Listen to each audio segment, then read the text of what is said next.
স্বাগতম সবাইকে। আজকে আমরা একটা ছোট একটা কাজ করব, সেটা হচ্ছে বারকোড জেনারেট করব। তো বারকোড জেনারেট করার জন্য পাইথনের একটা ডিফল্ট মডিউল আছে। আমরা যদি সার্চ দেই পাইথন বারকোড, তাহলে আমরা এটা পেয়ে যাবো, এই যে পাইথন বারকোড নামে একটা জিনিস পেয়ে যাব, এবং সেখানের মধ্যে এটা ইনস্টল করার প্রসেস দেওয়া আছে। আমি অলরেডি ইনস্টল করে ফেলেছি। যদি আপনাদের ইনস্টল করা না থাকে অথবা ইনস্টল করতে না জানেন, তাহলে আপনার পাইথনের এই যে টার্মিনাল অপশনটা, এখান থেকে আপনি টার্মিনালটা অন করুন, এবং অন করে এই যে এখানে যে কোডটা আছে, সেই কোডটা আমরা কি করে নিব, কপি করে নিব। কপি করে জাস্ট কোনো কিছু না, কন্ট্রোল ভি দিয়ে পেস্ট করে দেবো। পেস্ট করে যদি আপনি এন্টার চাপ দিয়ে দেন, তাহলে কি আপনার এখানে খুব দ্রুতই ইনস্টল হয়ে যাবে। আমার এখানে ইনস্টল করাই আছে, যেহেতু সেজন্য কি যে আমি আর নতুন করে এটা দেখাচ্ছি না। আপনার এখানে এমনিতেই ইনস্টল হয়ে যাবে। তো আমি এটা কেটে দিলাম। তো কেটে দেওয়ার পরে এখন আমাদের মূল কাজ কি, বারকোডটা জেনারেট করা। তো বারকোড কিভাবে জেনারেট করবে, প্রথমেই আমাদের যে জিনিসটা লাগবে সেটা হচ্ছে তাদের যে লাইব্রেরি মডিউলটা আছে, সেই মডিউলটা আমাদেরকে ইম্পোর্ট করতে হবে। যেহেতু এই জিনিসটা পাইথনের ডিফল্ট ফিচার না, দ্যাটস ওয়াই কি আমাদেরকে এটা ইম্পোর্ট করতে হবে। তো ইম্পোর্ট করার সহজ সিস্টেমটা জাস্ট লিখে দিতে হবে ইম্পোর্ট বারকোড, এটুকু লিখলেই হয়ে যাবে। এখন আমরা একটা নাম্বার যেহেতু লিখবো, তো নাম্বার ইকুয়ালস টু, ধরুন যে আমরা একটা নাম্বার লিখলাম, এবং নাম্বার ইকুয়ালস টু ইউজার থেকে ইনপুট নেওয়ার জন্য আমরা পাইথনে ইউজ করি ইনপুট ফাংশন। এবং ইনপুট ফাংশনের ভিতরে আমরা একটা মেসেজ দিয়ে দিতে পারি, যেমন লিখলাম please enter code to generate bar code.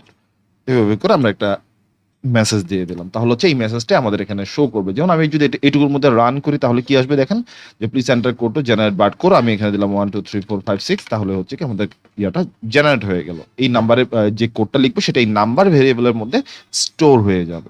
এখন যেহেতু আমরা স্টোর করেছি, এবং বারকোডের ক্ষেত্রে আমরা অনেক ধরনের ক্লাসিফিকেশন আছে। তো আমরা যদি এখানে যাই, ওদের যে ডকুমেন্টেশনে আছে, সেই ডকুমেন্টেশনে যদি যাই, তাহলে দেখতে পারবেন যে এখানে ওরা কি কি ফরম্যাটগুলো সাপোর্ট করে। এগুলো বারকোডের কিছু ক্লাসিফিকেশন। তো তার মধ্যে অথবা আপনি গুগলও করতে পারেন, বারকোড ক্লাসিফিকেশন এইভাবে করে সার্চ করতে পারেন। তাহলে বিভিন্ন টাইপসের বারকোড আপনি এখানে দেখতে পাবেন। যার মধ্যে একটা ইউনিভার্সাল প্রোডাক্ট, সেটা ইউনিভার্সাল, যেটা ইউপিসি ইউনিভার্সাল প্রোডাক্ট কোড, সেটা কমন বারকোড। যেমন এই যে কোড বার আছে, তারপর EN8, EN13, কোড 39, এই ধরনের এর জিনিসগুলো আছে। কিন্তু তার মধ্যে সবচেয়ে বেশি জেনারেলাইজড যেটা ইউজ, সেটা কি, বারকোডটা, ইউপিসিটা। তো আমরা ইউপিসিটা ইউজ করবো। এখন ইউপিসিটা ইউজ করার জন্য আমরা আমি একটা ভেরিয়েবল নিলাম, barcode underscore format equals to এখানে নিলাম বারকোড। আমরা যে ওই যে বারকোডটা ইম্পোর্ট করেছিলাম, সেটাকে করলাম।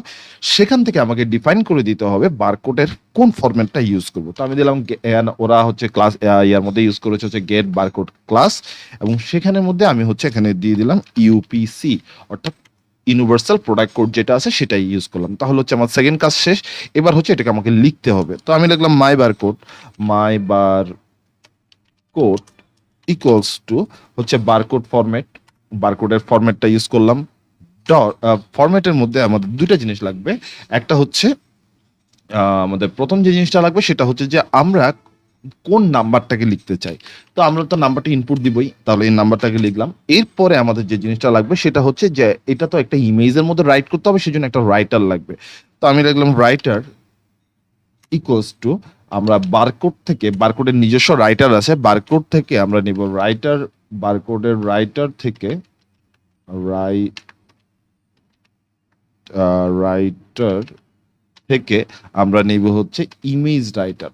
অথবা আমরা চাইলে একটা কাজ করে ফেলতে পারি, এটা এখানে আমরা উপরে ইম্পোর্ট করে ফেলতে পারি।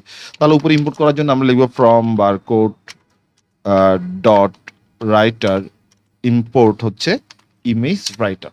তাহলে আমরা ডিরেক্ট এখানে আমরা ইমেজ রাইটারটা ইউজ করে ফেলতে পারি। তাহলে ইমেজ রাইটার ডিরেক্টলি ইউজ করলাম, যেহেতু এটা একটা সেজন্য আমি এটাকে কল করে দিলাম। ব্যাস, কাজ শেষ। এবার আমাদের শুধুমাত্র সেভ করার পালা। তাহলে my barcode dot save equals to আমরা এখানে একটা যে কোনো নাম দেই, মাই বারকোড ইমেজ, এভাবে নাম দিয়ে দিলাম। এখন আমরা যদি দেখতে চান, তাহলে আমার এখানে কিন্তু শুধুমাত্র মেইন ডট পাই ছাড়া আর কোনো ফাইল নেই। এবং এটাকে যদি আমি রান করি, তাহলে কি আসে দেখুন, যে এন্টার কোড এন্টার করতে বলছে। তো আমি ধরুন যে আমি র্যান্ডমলি কিছু কোড দিলাম। সেখানে হচ্ছে 11 ডিজিটের একটা কোড, যেহেতু ইউপিএস হচ্ছে 11 ডিজিটের, সেজন্য হচ্ছে 11 ডিজিটের একটা কোড দিলাম এবং এন্টার চাপ দিলাম এবং সাথে সাথে দেখেন মাই ইমেজ কোড ডট পিএনজি নামে একটা ফাইল তৈরি হয়ে গেছে এবং এটাই হচ্ছে দেখেন আমাদের সেই বারকোড কিন্তু জেনারেট হয়ে গেছে। তো একদম সিম্পলি আমরা হচ্ছে বারকোড যদি জেনারেট করতে চাই তাহলে হচ্ছে খুব সহজে এইভাবে আমরা করে ফেলতে পারি। তো এই ভিডিও পর্যন্ত থাকুক, কথা হবে নেক্সট ভিডিওতে।